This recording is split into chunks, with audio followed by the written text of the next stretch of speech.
I'm not very good on dates. It was in the 60s, shortly before we recorded it, so you can look it up. For decades, the world knew Paul McCartney as the charming Beatle, the smiling face, the gentle voice, the man who wrote Yesterday. But behind that polite grin was something few ever saw, a ruthless competitor who measured every chord, every lyric, and every rival with the precision of a craftsman guarding his crown. From the Stones to the Beach Boys, from punk to Britpop, McCartney's quiet feuds shaped the very sound of modern music. Tonight, we peel back the legend to reveal the 6 bands that pushed Sir Paul past his limits and the bitterness behind the Beatle. When people think of Paul McCartney, they picture the charming Beatle, the boyish smile, the melodic bass lines, and the man who gave the world Yesterday. A cultural icon who helped revolutionize modern music. But behind the courteous grin and the knightly title, there's another side to Sir Paul, the fiercely competitive artist who held sharp, often unfiltered opinions about his fellow musicians. While he's maintained an image of diplomacy in public, those close to him recall moments when McCartney's polite mask slipped, revealing a brutally honest critic who knew exactly what he liked and what he didn't. Today, we're diving deep into 6 legendary bands that got under Paul McCartney's skin, revealing the rivalries, resentments, and creative battles that shaped rock history. I always say to people that out of, I think it's about 300 songs that John and I wrote together, we never had a dry session. 6. The Rolling Stones, the original rock rivalry. The Beatles and the Rolling Stones defined an era. To the public, they were friendly rivals, 2 sides of the 1960s British invasion. But behind the smiles and shared stages, Paul always drew a line in the sand. "I've always thought the Stones were a blues cover band that got lucky," McCartney once said. A cheeky jab, but one he's repeated, even decades later, calling them a blues cover band again in a 2021 interview.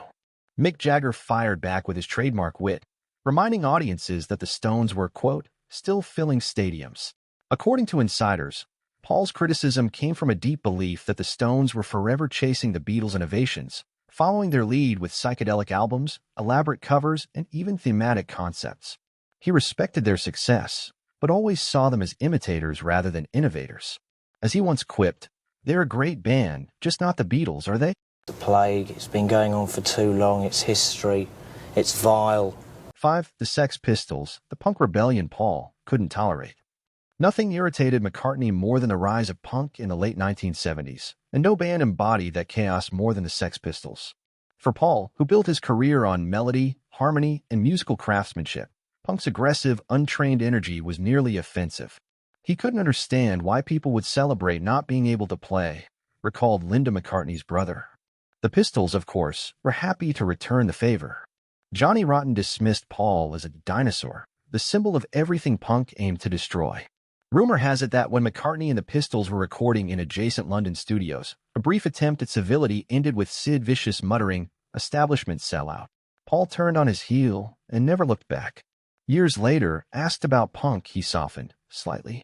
"Not my cup of tea," he sighed, but the tightness in his voice said more than words ever could. Kind of, yes, and also of the particular period, because I call it Summer of Love, because 66 and 67. For Oasis, the Britpop pretenders. Fast forward to the 1990s. As Britain rediscovered its rock swagger, Oasis ruled the airwaves, swaggering into the spotlight with Beatles-inspired melodies and Lennon-like bravado. At first, McCartney seemed flattered. But that admiration soon turned to frustration. He reportedly told producer George Martin, "They've got the swagger right, but where's the innovation? We never just copied our heroes, we transformed them." Oasis idolized the Beatles but made one fatal mistake. They said they were bigger. When Noel Gallagher publicly compared Oasis's success to the Fab Fours, Paul was furious. According to biographers, he called the claim ridiculous and privately dismissed the band as arrogant upstarts with half the talent and twice the ego. Even years later, his compliments came tightly measured. "Good songs," he said once. "Wish they'd found their own voice." What it was... No, this is it.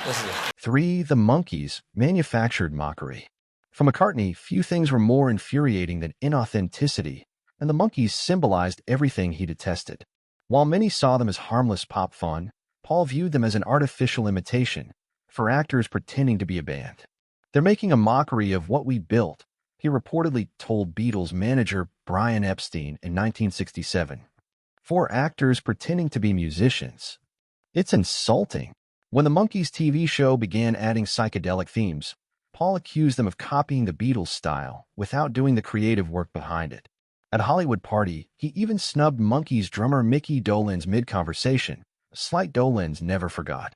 Years later, when asked about the band, McCartney smiled politely and said, "They had some catchy tunes, but they were certainly no Beatles, were they?" That we come up with some high-pitched screams. Yes. 2. The Bee Gees, disco dominance and private resentment.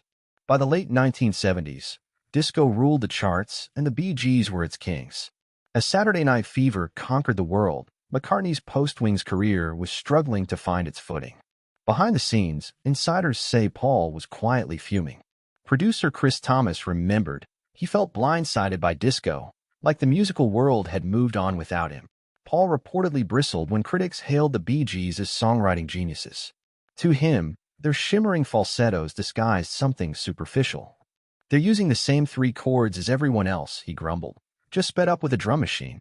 While he never publicly attacked them, his silence spoke volumes. Even in tributes, McCartney's words about the Bee Gees were brief and distant, far from the warmth he showed other artists. No, that's how people start. You start out, you love what you do, but you're trying to pay the bills. 1. The Beach Boys, the rivalry that redefined rock. At the top of this list is not a feud of hatred, but obsession. Paul McCartney's greatest creative rivalry was with the Beach Boys, particularly their mastermind Brian Wilson. It started with admiration. When Pet Sounds hit in 1966, Paul was mesmerized, calling God Only Knows one of the most perfect songs ever written. But admiration turned into a silent competition. "He played the album constantly," said producer George Martin. Then he'd say, "We need to go further than this." That's what gave birth to Sgt. Pepper's Lonely Hearts Club Band. Yet McCartney's respect had edges. When Wilson's ambitious Smile project collapsed under pressure, Paul was reportedly dismissive. "If you can't finish what you start, maybe you shouldn't be in this business." The rivalry turned personal. At a dinner in 1967, McCartney critiqued Beach Boys songs as too simplistic. Brian Wilson barely spoke for days afterward. Even decades later, when Paul praised God Only Knows, he couldn't resist softening it with qualifiers. The perfect song for American pop music. Music historian David Leaf summed it up best. Paul respects Brian's genius, but he'll never admit how much it pushed him. That would mean acknowledging someone else helped propel the Beatles' evolution.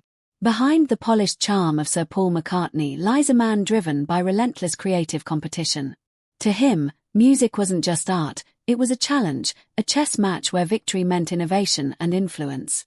From friendly rivalries to overlooked resentments, these 6 bands reveal that even the kindest Beatle had his limits. After all, genius rarely plays nice.